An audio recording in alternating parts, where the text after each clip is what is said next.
In the bustling streets of Persepolis, amid the grandeur of the palaces and the monolithic royal tombs, a question stands out in my mind as if it was carved in stone. What happens when we die?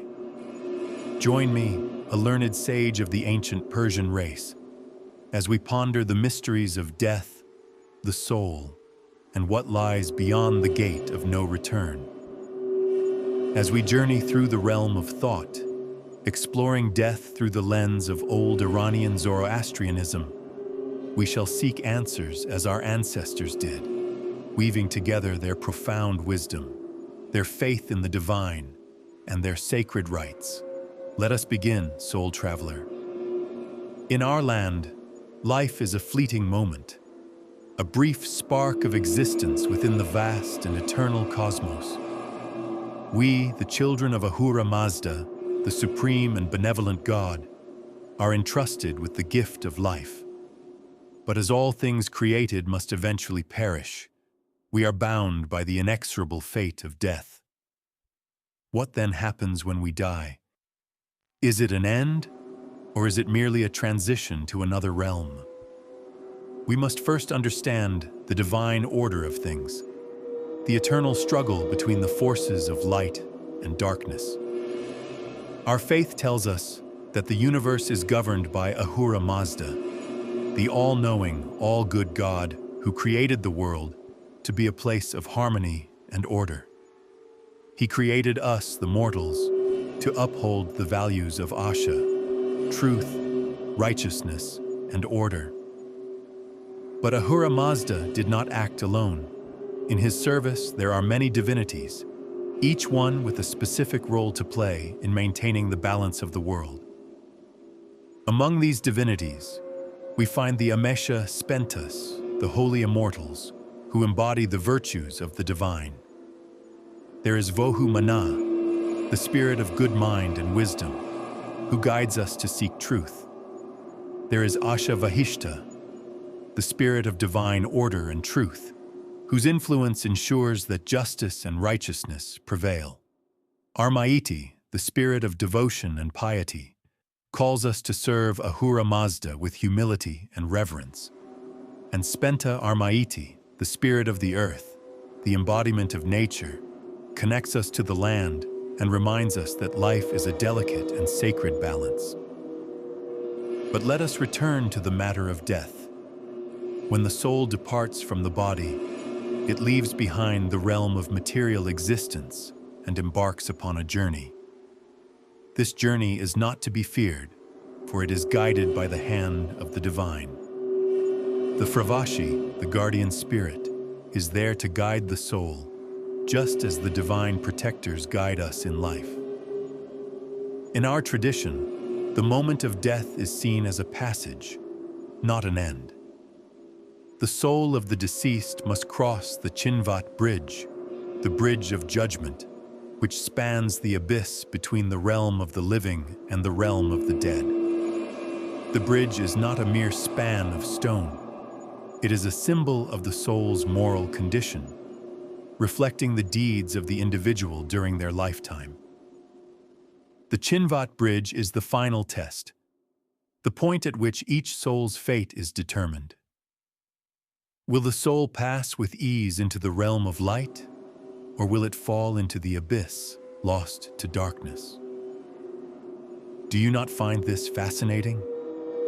The bridge itself is not simply an inanimate object, but a manifestation of the soul's own conscience, the reflection of a life well lived or poorly squandered.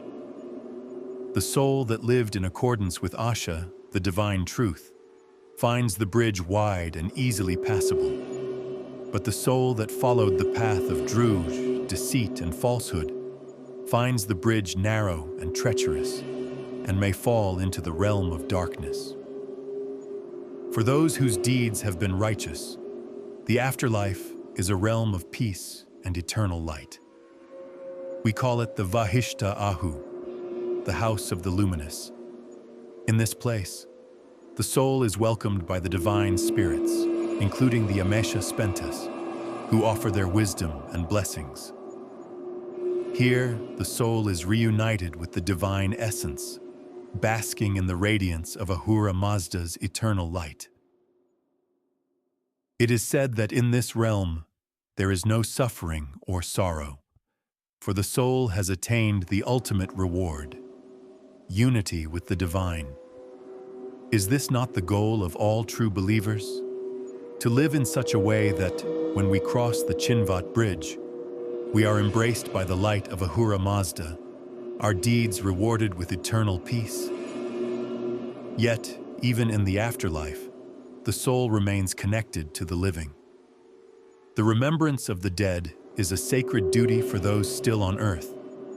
Rituals and prayers are performed to honor the deceased, and these rites ensure that the soul continues to find favor with the divine. The souls of the righteous are forever watched over by the Fravashis, the guardian spirits, who protect them from the influence of the evil spirits, the Druj.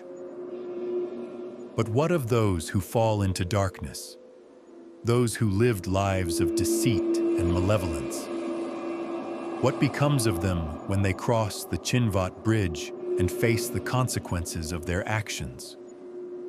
Their fate is grim, for they must descend into the realm of the Druj, the spirits of chaos and destruction. In this place, there is no light, no peace, only suffering and torment. However, the fate of the wicked is not entirely without hope. In our faith, there is a belief in eventual redemption. The souls of the wicked, though cast into darkness, are not condemned forever. For in the fullness of time, a Savior will come, a great Saoshyant, who will lead the world through a final judgment.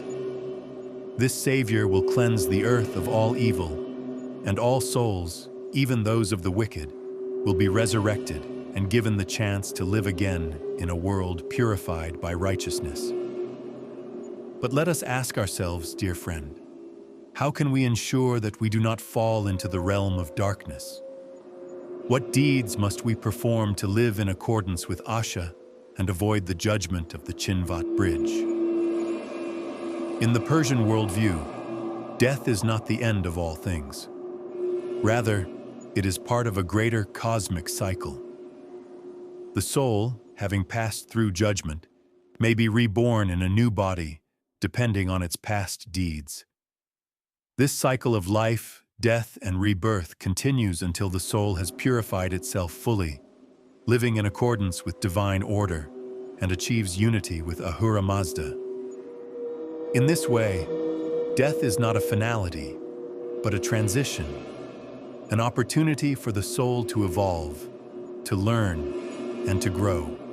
Just as the seasons change and the earth regenerates, so too do the souls of the departed find renewal in the grand cosmic cycle. Thus, we are not to fear death, but to live our lives in a manner that prepares us for the journey that awaits us. We must follow the path of truth, of righteousness, and of piety, as set forth by Ahura Mazda and his divine helpers. Only then can we cross the Chinvat bridge with ease, pass into the realm of light, and live forever in the presence of the divine. So, I ask you, my friend, how will you live today? Will you walk the path of righteousness, or will you stray into darkness? The choice is yours, and it is one that will echo through eternity.